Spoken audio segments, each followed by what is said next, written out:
Un saludo cordial para cada uno de ustedes. Este video se realizó con el fin de estar informados sobre lo que está ocurriendo en nuestro Perú. Además de ello, trataremos conceptos importantes, los cuales son ciudadanía, Estado, democracia y participación ciudadana. El Perú es un país democrático.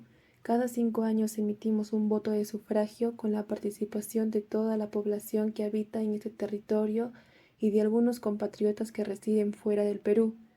En los últimos años se ha podido observar el crecimiento masivo de los problemas sociales y políticos, como la huelga de los docentes universitarios. La educación universitaria está bajo la jurisdicción y supervisión del Estado, quien establece políticas, normativas y finanzas de las instituciones educativas. Pero lamentablemente la realidad es otra. Debido a la demora en la respuesta del Estado, la huelga de los docentes universitarios en 2023 tuvo una duración de 50 días. Ahora, un tema muy controversial en estos momentos es del expresidente Alberto Fujimori y la fiscal Patricia Benavides. Comenzaremos hablando sobre quién fue Alberto Kenia Fujimori Fujimori. Él nació en Lima el 28 de julio de 1938. Es un ingeniero agrónomo y político de nacionalidades peruanas y japonesa. Ocupó la presidencia de la República del Perú entre el 28 de julio de 1990 y el 21 de noviembre del 2000. Es en estas circunstancias que su asesor, el ex capitán Vladimiro Montesinos, ocupó un rol predominante en su gobierno. Su primer gobierno estuvo caracterizado por el control de la hiperinflación, que en 1989 la inflación anual fue del 2.775%. Además, privatizó algunas empresas del Estado, disolvió el Congreso, aprobó una nueva constitución en 1993, la derrota de los grupos terroristas Sendero Luminoso y Movimiento Revolucionario Tupac Amaru, y las reformas económicas introducidas en la economía para su recuperación. En 1995 al 2000 se da su segundo gobierno, debido a que la nueva constitución política permitía la reelección presidencial. Es así como Fujimori pudo presentarse en las elecciones generales de 1995, siendo reelecto con el 64% de los votos. Algunos principales hechos del segundo gobierno fueron la instalación de la Defensoría del Pueblo, la creación del Programa Nacional de Asistencia Alimentaria, la creación del Ministerio de Promoción de la Mujer y el Desarrollo, la creación del Seguro Escolar y se construyó la represa de Lluracmayo. Pero ¿y por qué Alberto Fujimori fue a prisión? Alberto Fujimori recibió una sentencia debido a numerosos delitos graves, entre ellos están: fue responsable de las violaciones a los derechos humanos, fue encontrado culpable por su participación en la formación y financiamiento del grupo paramilitar Colina. Este grupo realizó actividades ilícitas que resultaron en graves incumplimientos a las garantías fundamentales, como se evidencia en casos concretos tales como el ocurrido en La Cancuta y Barrios Altos, donde ocurrió el asesinato de 15 personas, incluido un niño de 8 años, durante una fiesta en la que se creía que participaban miembros de Sendero Luminoso, lo que fue descartado por la justicia.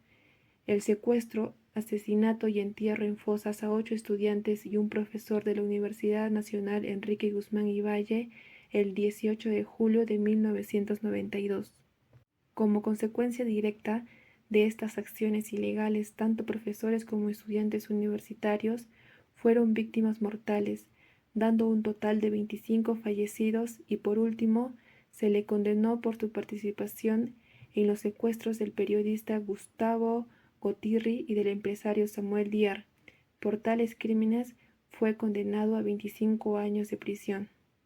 Asimismo, Fujimori, durante su mandato presidencial, fue condenado por corrupción y soborno a ciertos miembros del Congreso. Está documentado que utilizó el pago de sobornos para persuadir a los legisladores a cambiar sus lealtades políticas y brindarle apoyo en la toma de decisiones gubernamentales. Este episodio ahora se denomina como los Vladivideos, debido al material grabado donde un asesor cercano al presidente Fujimori entregaba coimas económicas directamente a dicha clase política. ¿Qué derechos se están vulnerando? Durante el gobierno de Alberto Fujimori, la vulneración de los derechos humanos era sistemática. Es decir, era una situación donde había un patrón constante de violaciones a los derechos fundamentales de las personas. Por ejemplo, 1. Se vulneró el derecho a la vida, libertad, seguridad y la integridad personal. Estos derechos se vulneraron en Barrios Altos el 3 de noviembre de 1991, en donde las víctimas fueron ejecutadas por un grupo paramilitar. También se documentaron casos de tortura y maltrato, especialmente contra opositores políticos y presuntos colaboradores de grupos armados. El Servicio de Inteligencia Nacional, dirigido por Vladimiro Montesinos, estuvo involucrado en numerosos casos de violencia y abuso. Claro ejemplo fue el caso en La Cantuta el 18 de julio de 1992, al perpetrar secuestros y ejecuciones extrajudiciales por agentes del Estado. 2. Se vulneró el derecho a la libertad de prensa y la expresión. Estos derechos se vulneraron ya que cerraron los medios críticos, limitando así la libertad de expresión. 3. Se vulneró el derecho a la salud, a la no discriminación, libertad e integridad personal. Estos derechos se vulneraron cuando bajo presiones y amenazas las mujeres indígenas fueron esterilizadas, lo cual afectó negativamente su salud reproductiva.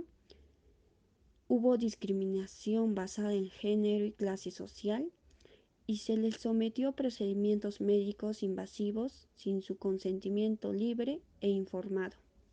El expresidente peruano Alberto Fujimori, de 85 años, fue liberado de prisión el miércoles 6 de diciembre de este año, después de que el Tribunal Constitucional del Perú ordenara su libertad inmediata. Pero, ¿por qué le han dado el indulto? En marzo de 2022, el Tribunal Constitucional declaró fundado un habeas corpus presentado por los abogados del expresidente, en donde aludieron que su estado de salud estaba empeorando. Según algunos analistas y críticos, consideraban que el fallo del Tribunal Constitucional tenía motivaciones políticas y no había un fundamento desde el punto de vista legal. Sin embargo, este año la fiscal de la Nación, Patricia Benavides, ordenó el cumplimiento de la nueva decisión del Tribunal Constitucional para que Fujimori fuera liberado de la prisión de Barbadillo en Lima. La liberación del expresidente Alberto Fujimori ha generado una división en nuestra sociedad entre los partidarios del expresidente, que consideran que es un acto de justicia, mientras que los opositores lo consideran una afrenta a la democracia y a las víctimas de las masacres. Entonces, ¿por qué es controversial el indulto a Fujimori? Las asociaciones de víctimas y activistas pro derechos humanos se oponen al indulto, porque Fujimori nunca se ha disculpado con las víctimas de las matanzas de Barrios Altos y La Cantuta, ni tampoco ha pagado las reparaciones económicas que se le impusieron.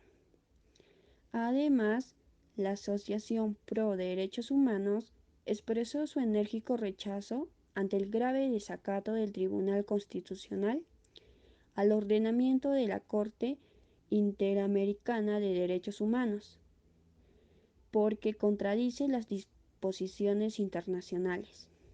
También pidieron al gobierno de Dina Boluarte que no se ejecute la sentencia que ordena su liberación. y que se abstuviera de llevar a cabo acciones que pongan en riesgo la integridad de la justicia y la lucha contra la impunidad. En resumen, la liberación de Alberto Fujimori y la corrupción en el ámbito político pueden tener consecuencias negativas en la educación inicial en el Perú. Es imperativo emprender acciones decisivas en la lucha contra la corrupción y promover la transparencia para asegurar que los recursos destinados a la educación de los niños en sus primeros años se utilicen de manera eficaz. Este enfoque es esencial para fomentar un desarrollo sólido y equitativo desde las etapas más tempranas de la vida de los niños. La puesta en libertad de Fujimori ha generado preocupaciones entre los educadores, ya que existe la inquietud sobre cómo el aprendizaje acerca de la violencia e injusticia vinculadas a su liberación podría afectar el desarrollo emocional y social de los niños. Por lo tanto, los docentes de educación inicial deben abordar activamente estos temas, buscando inculcar valores fundamentales como la honestidad, la responsabilidad y la equidad desde edades tempranas. Además, es esencial que los educadores promuevan el respeto, la tolerancia y la justicia en el entorno escolar, contribuyendo así a la formación de ciudadanos conscientes y comprometidos con la construcción de una sociedad más justa y transparente. Este enfoque integral desde la educación inicial es crucial para cultivar no solo el conocimiento académico, sino también para desarrollar ciudadanos éticos y socialmente responsables.